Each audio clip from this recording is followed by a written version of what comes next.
Arthur Schmitz, parce qu'il est né à Monaveil, il est vécu à Wardin, d'un petit saint, ça a vu ses parents, et à Don, il cause le wallon de Wardin, et alors il écrit toutes ses mémoires en wallon, les Arthur. Mais ma foi, ça fait un gros paquet de pages, donc nous autres, au musée de la Parole, on s'est dit, on va publier, mais on a publié et tout, on va prendre le meilleur de ses mémoires, et on a pris les bouquets de ses mémoires qui sont passés à Tadulguer 40, et les 10 années qu'il est passé au Congo. Et là, donc, il est revenu un peu plus dur à cause des événements au Congo. Là, qui l'ont fait revenir. Mais ma folie, bon, il est revenu à Poyok, et il s'est installé au Grand-Duché. Au Grand-Duché, il s'est d'abord installé comme pompiste. Il travaillait dans l'ouvrage d'un pompe à essence. Et puis il a fait le jardinier. Quand il a commencé à connaître un petit peu les gens d'avoir là, et que le Grand-Duché est devenu un pays où il y avait vraiment riche qui savait se payer un jardinier, ben lui, comme il avait des connaissances en jardinage, il s'est installé comme jardinier jusqu'à la pension. Et c'est à la pension qu'il s'est mis à écrire en wallon. C'est comme ça que nous autres, on a fait ça que nous change. Donc, c'est pas depuis les années 90 qu'il a commencé à écrire en wallon, et surtout pour lui lire ses bouquets de l'avenir du Luxembourg. C'est vraiment des bouquets d'histoire du temps passé qui racontent, ou de vie mystique, comme il connaît Nicho Brahma, les vies mystiques. Moi, cette année, des bouquets d'Arthur Schmitt. Et puis, quand Lucien a lancé la sauce du Cause de Wallon, donc une copinerie comme voici, à Bertry, au commencement des années 90, 95, comme du saut que c'est dans cette année-là, Arthur restait invité, il restait au Babinoche, et il venait un tollé, et bon, il causait des vies mystiques en wallon, mais il se mettait aussi à causer de l'actualité, des cahiers d'années en wallon, et ça, il aimait bien aussi, donc, Tchèque, il arrivait à vu une page à prêter sur l'actualité en wallon. Donc, durant moins 15 ans, il venait tous les mois, venu s'attoler, a vu ses bouquets d'actualité, et puis après la copinerie au cause de ses ouvrages en wallon. La première partie, donc c'est la vicairie dans les Ardennes, donc à Wardin, à terre les deux guerres. Bon, ça, on en a fait paraître parce que les bouquets ont déjà paru un peu dans l'avenir, un peu dans un coup de Kouloudjou, c'est une petite gazette qu'on avait en wallon. On a fait paraître aussi d'un singulier. Et c'est pour ça qu'on a commencé par écrire, disons, son exode et sa déportation, qui sont vraiment un fort beau témoignage, et ces années au Congo belge.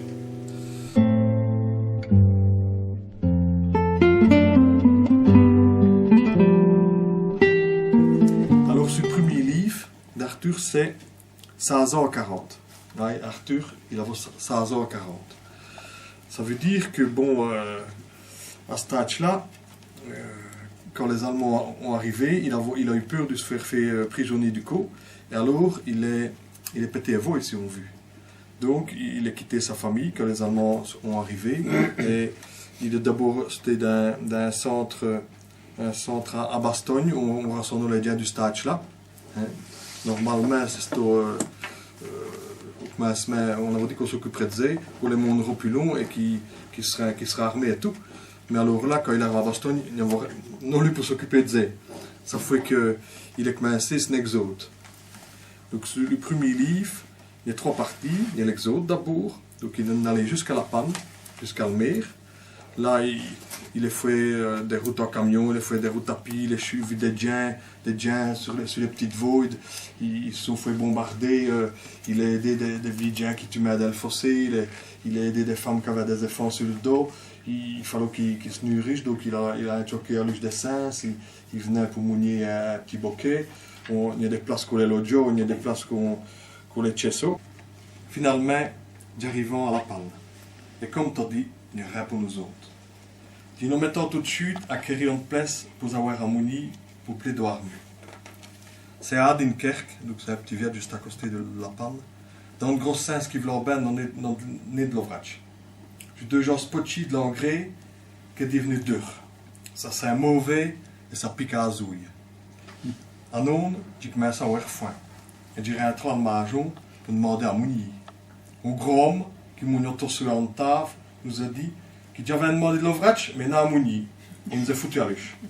Tu nous l'as volé moins, d'un poté d'eau, et tu vous carré au port. Et puis, ma foi, ils sont revenus. Ils sont revenus par Namur, à Pi, par Bruxelles, puis par Namur, Moach, et puis il est revenu à Samajon. Mais alors, là, à village Kilavo, il était déporté en Allemagne. Donc les Allemands ont ramassé tous les jeunes, les ont fait prisonniers pour les travailler dans les usines et dans les sens en Allemagne. Et lui, il est pris, on les met d'un train jusqu'à Koblenz et on est emmené dans une petite ville, à côté de Koblenz, à Irlich. À Irlich, il y a une usine qui fabrique des tôles. Des grosses tôles pour les blindages, pour les mojons, pour les tanks. Et ils étaient à toute une bande de prisonniers à travailler la nuit. Et la nuit, on les logeait dans un camp. C'était un camp de prisonniers, quoi. C'est un camp de concentration, c'est un camp de prisonniers. Ils avaient quand même à mounier. Ils avaient quand même un petit peu de liberté. Mais ma foi, c'était quand même des prisonniers, de toute manière. Et ma foi, dans ce camp-là, ils mouniaient surtout d'un grand réfectoire, comme on dit, d'une grande salle. Il y avait des Allemandes qui les servaient, des Polonaises, des gens d'un peu partout.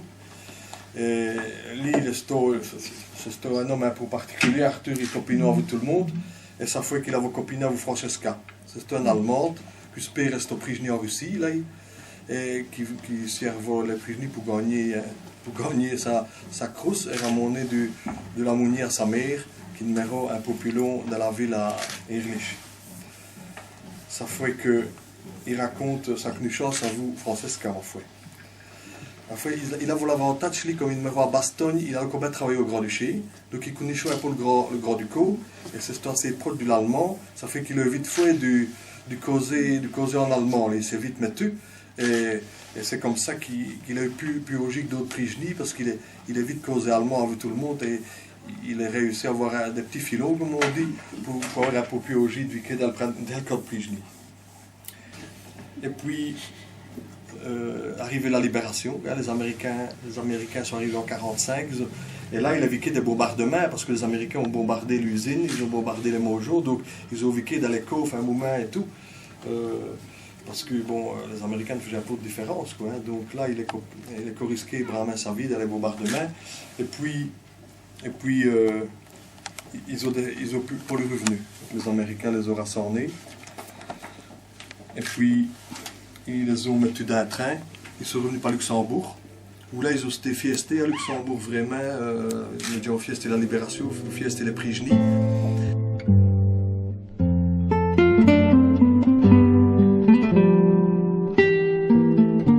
Il restait aussi au Grand-Duché, et puis après quelques temps, après 4-5 ans d'ouvrage dans les bois, il dit lui-même dans ses mémoires, je me suis rendu compte que ce soit dur mesti, c'est vraiment fait pour moi. Ça fait qu'en lisant les gazettes, il est trop vu une annonce pour le Congo. C'est l'Otraco, donc c'est une agence qui s'occupe de monnaie des travailleurs belges au Congo et qui a des gens. Et ça fait que lui, il répond à l'agence. Et comme il convenait, vous l'avez au Congo, ma foi. Quand on est venu, il avait une fiancée qui n'a voulu venir. Du coup, on a vu lui. Ça fait qu'il est scrijo. Puis, bon, ce temps-là, il avait une Gabonaise au Congo, hein, qui livre l'ouvrage et tout. Et puis le jour où sa femme, il avait prévu de faire venir sa fiancée au Congo pour se marier. Et alors le jour où il était à l'aéroport pour aller la quai, on lui a dit que comme elle n'avait plus ouvert du lait de lit, qu'elle avait décidé de n'y aller. Mais fait que ça s'est fini. Ça fait qu'il était bien accablé.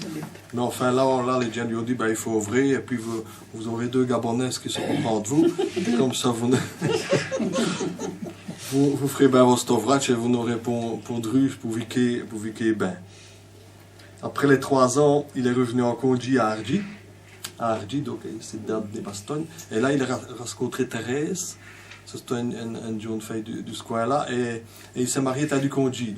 Si vous avez l'occasion de lire, il raconte vraiment toutes ses ouvrages au Congo, vraiment comme il les a vécues. Bon, c'est un homme qui nous dit un petit calepin, Et tous les jours, un genre d'agenda, tous les jours, il raconte ce qu'il a fait durant la journée, quoi. Alors il a fait un régime terme du 57 à 60.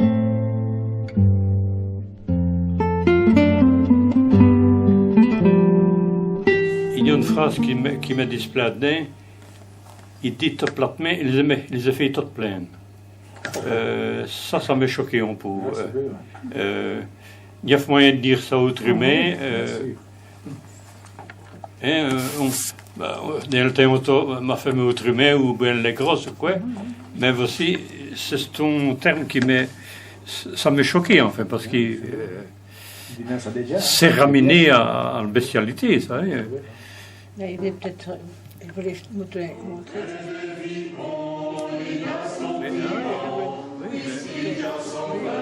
L'animalité,